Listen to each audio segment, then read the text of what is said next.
siguiendo con nuestros temas de familia, hoy nos toca ver invalidez del matrimonio o cómo aparecen en los textos nulidad y anulabilidad del matrimonio. El tema comienza a desarrollarse por el lado de la Constitución, porque la Constitución peruana, en su artículo 4, alude específicamente a que el Estado promueve el matrimonio. Y promover el matrimonio significa facilitar, crear las condiciones favorables para que las personas puedan casarse. Ello en la medida en que el constituyente puede haber tomado una opción de que el matrimonio es una institución que da mucho más garantía y estabilidad jurídica que las uniones de hecho.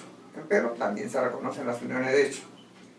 Pero el hecho de que la Constitución peruana diga promover el matrimonio no significa que cualquier persona pueda casarse. Se trata el tema por el lado de los impedimentos matrimoniales. ¿Por qué el tema de los impedimentos matrimoniales? Y no sería una suerte de contradicción con que el Estado promueve el matrimonio, por otro lado comienza a establecer requisitos, exigencias. No. El matrimonio no solo interesa a las personas que lo celebran, el matrimonio interesa también a la sociedad. A la sociedad le interesa que los matrimonios que se celebren sean celebrados por personas en condiciones de aptitud, de cumplir los fines propios del matrimonio. Y entonces, si hay personas que, por ejemplo, carecen de discernimiento, no podrían casarse, porque no conocen ni saben lo que significa la institución matrimonial y todos los compromisos que se asumen con él. No es posible un matrimonio de un menor de edad. No es posible el matrimonio de una persona, por ejemplo, que quiera o pretenda casarse con su hermana. Como verán, hay diversos temas que la legislación civil peruana establece como condiciones o requisitos para casarse. Cierto es que el Código Civil peruano que regula este tema lo trata como en qué casos las personas no pueden casarse, o si quieren ustedes, está prohibido el matrimonio de. El matrimonio, en primer lugar, implica libertad. La persona que quiera ir a un matrimonio, mujer y hombre, tiene que gozar de absoluta capacidad y, en el caso que estamos comentando, de manifestar una libertad totalmente fuera de presión o coacción alguna. Desea contraer matrimonio, dirige su manifestación de voluntad en ese sentido. Si no hay voluntad, si no hay libertad, vamos a ver que más tarde se regula la nulidad de los matrimonios por falta de libertad. La persona para casarse igualmente requiere de capacidad de ejercicio. Esto significa que las personas deben estar en condiciones de aptitud para celebrar un matrimonio. Ello impide el matrimonio de las personas que no han llegado a gozar de capacidad de ejercicio, o sea, por su minoridad de edad o porque siendo mayores de edad, desgraciadamente tienen alguna discapacidad que no les permite actuar por sí mismos, sino requieren de representantes que lo asesoren, que lo ayuden. También el legislador peruano ha previsto determinadas situaciones, sobre todo que tienen que ver con los vínculos parentales. Esto significa que toda sociedad tiene principios sobre los cuales descansa una suerte de coexistencia pacífica, principios de orden ético y moral que la sociedad los plasma en los diversos códigos. Y uno de esos temas, de los principios que tiene la sociedad, pues es aceptado por el derecho civil en lo que atañe a la celebración del matrimonio. Y así, por ejemplo, choca, repudia que las personas puedan aceptar un matrimonio entre personas que tengan un parentesco muy cercano y directo. No es posible un matrimonio entre un padre y una hija. No es posible un matrimonio entre hermanos.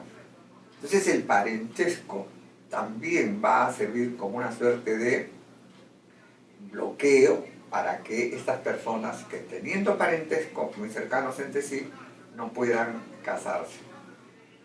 Esto es un poco la teoría de los impedimentos matrimoniales, pero ahora la legislación tiene que prever, si bien es cierto, existen impedimentos matrimoniales, tiene que trabajar supuestos de qué pasa cuando la persona está impedida y se casa. No debería hacerlo, pero se ha casado. Entonces se regula lo que se conoce como la nulidad del matrimonio o la anulabilidad del matrimonio. En los dos casos se verá el grado de gravedad.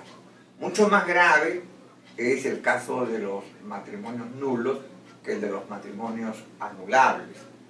A guisa de ejemplo nada más, es nulo el matrimonio del enfermo mental cuya capacidad de discernimiento no existe. En esa medida, el matrimonio va a ser declarado nulo. Es nulo el matrimonio de las personas que lo han celebrado violentando el impedimento de parentesco. Entonces, ahí el legislador, sin posibilidad de subsanación alguna, declara la nulidad del matrimonio. Pero también se trabaja la anulabilidad, que en este caso existe un vicio, pero el vicio puede ser subsanado y en todo caso declara la ley que es anulable el matrimonio. ¿De quiénes es anulable el matrimonio? Por ejemplo, del menor de edad que se casa sin la debida autorización.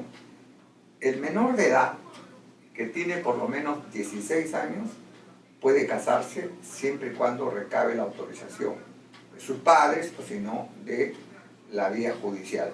Pero ¿y si se casó y no acompañó la autorización? El legislador dice que ese matrimonio es anulable. Anulable en el sentido de que los padres que no intervinieron en él, no dieron la autorización, pueden pedir la anulabilidad de ese matrimonio. Pero decía hace unos segundos que el vicio no es muy grave y ahora se demuestra. ¿Cómo así? Si el menor de edad, llegado a la capacidad, es decir, llega a su mayoría de edad, nadie ha solicitado la anulabilidad del matrimonio, ese matrimonio se confirma. Es decir, ya nadie lo puede solicitar. Si, por ejemplo, estamos hablando de una mujer menor de edad, se casó a los 16 años sin la autorización debida, pero la mujer gesta y alumbra un hijo, entonces su maternidad termina convalidando el matrimonio y ya nadie puede pedir la anulabilidad del matrimonio. También se trabaja supuestos cuando la persona se casa por error. Entonces uno diría, ¿cuándo una persona se casa por error? Error cuando ignora un defecto en su pareja que es sustantivo y que es un error que va a imposibilitar la vida en común cuando ya estén casados. Ejemplo clásico de un matrimonio por error es cuando una persona, un varón, por ejemplo, se casa con una mujer y no le dice a la mujer que él es homosexual.